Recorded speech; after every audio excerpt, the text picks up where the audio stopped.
Welcome to the 84 Lumber Estimating Software Training videos. In this video, we're going to cover how to utilize the Hip and Valley and Beam tool. Let's get started.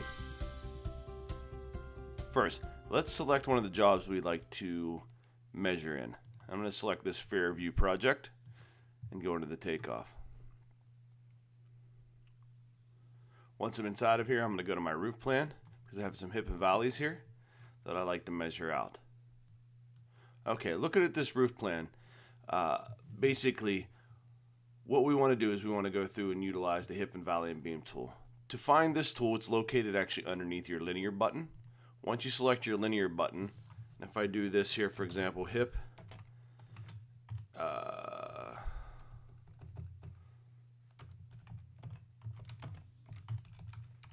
and valley, and I drop this down and I select beam, hip and valley tool.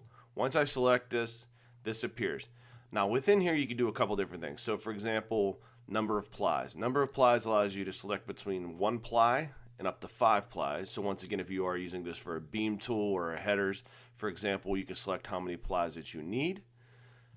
You also have bearing in inches. Now what bearing in inches is for example, if I have 3 inches of bearing, it's going to essentially apply an extra 3 inches to both ends of this hip and valley or beam that I'm going to measure.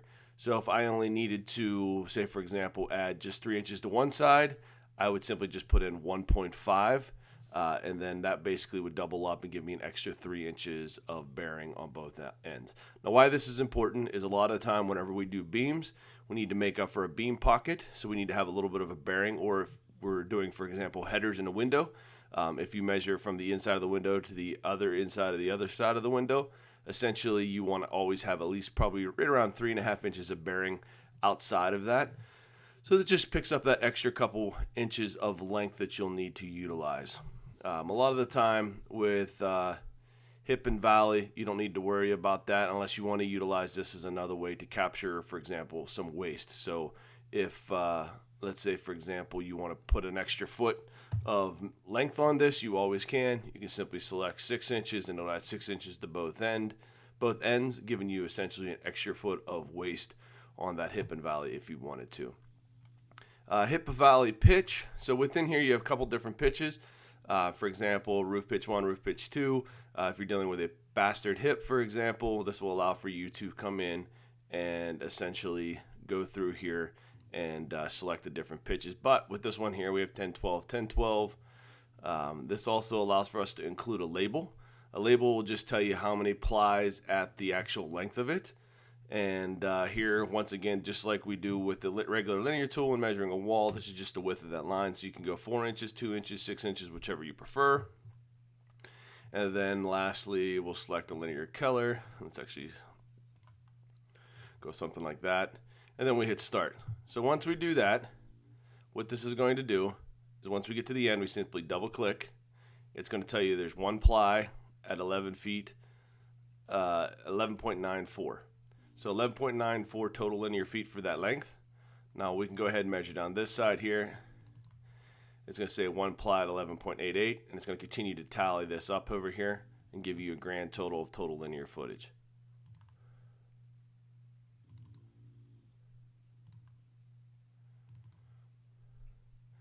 And there we go. And that's and basically you're gonna have a total of 60 feet to cover across this here. So I have 18 here, 18 here, and then 11, 11 there. So that is how to use it just based on just using it with a linear. Now the beauty of it is we can also build out templates with this. So for example, if I go into my master template tools here, once I get into my templates, we can essentially go into, and if anybody needs a copy of this, I will create these for you and can drag and drop these over. For example, we can have things like 2x6 hip and valley, a 2x8 hip and valley, and a 2x10 hip and valleys. Now how we utilize those, for example, is we come in here and we go back into the job, and once we're into the job here, we can essentially go in and select from the template screen those items. Let's get into the right one here. And once we're within here, I'll select the masters roof templates, hip and valley, and then within here, if I wanted to, let's actually go to the roof plan first. If I wanted to do, for example, 2x8 hip and valley, I can select that. Now what appears here is it's going to ask me the same things. Once again, it's going to come in here. It's going to say 2x10, 2x10, include a label, 1 ply. I'm good with everything. I simply can come in here. It's going to tell me material length 2x8x20. We'll say for right now that's good to go. I'll show you how to switch that here in just a moment to switch it back. We're going to go and hit save. And then at that point there, I know that I have this similar length here. I know that I then have another length here. At that point, I can go ahead and stop that. I can repeat the steps on those back ones because they're a different length, and maybe I want to color code these slightly different. I want to do these, for example, in this color.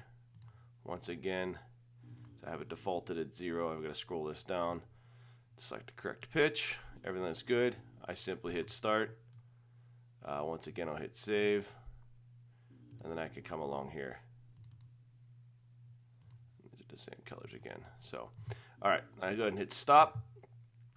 Now the beauty of this is I know this is 18 foot back here, so I know that 20 footers will work just fine for this.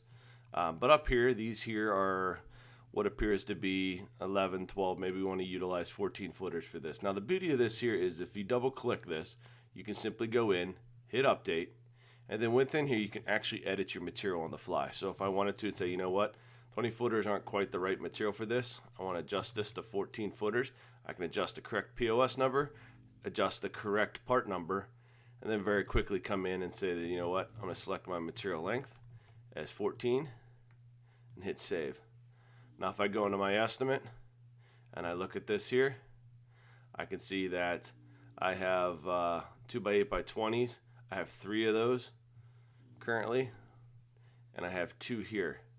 Now the reason for those 3 is by the time this is all tallied up, I had a waste percentage actually behind that, so I did put a waste percent behind that. So if I would have actually not put a 10% waste, let's go here and let's actually just zero this waste out. Hit update, hit save. If I go now into my item here, it's going to show me a correct quantity of 2. So I had a 10% waste on top of those values. That's the reason for that. And then once again here, 2x8x14 is 2 of those there. So the beauty of this is going to give you a little more flexibility. If you decide to add material to this, you can always adjust those quantities once again on the fly, being able to adjust things such as the material length and then readjust the name. So for example, even if maybe you decide that a 2x8 is not going to work here and you need to utilize a 2x10, for example, you can always edit these items on the fly and switch these. But once again, if all you're looking for is just total linear footage, you can easily capture that information. And then once again, if you are looking to actually apply pieces of material behind that, you can do the exact same thing. So same thing with first floor, for example. If we're dealing with first floor, and let's say I'm looking for first floor here, I'm going to go into first floor headers and beams, and I'm looking for these by linear.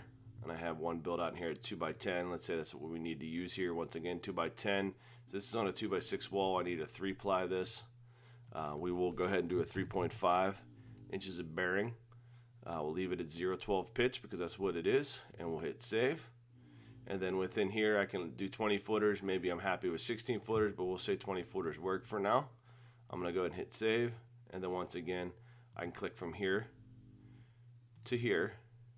And it's going to tell me what those lengths are from here to here, and essentially work around.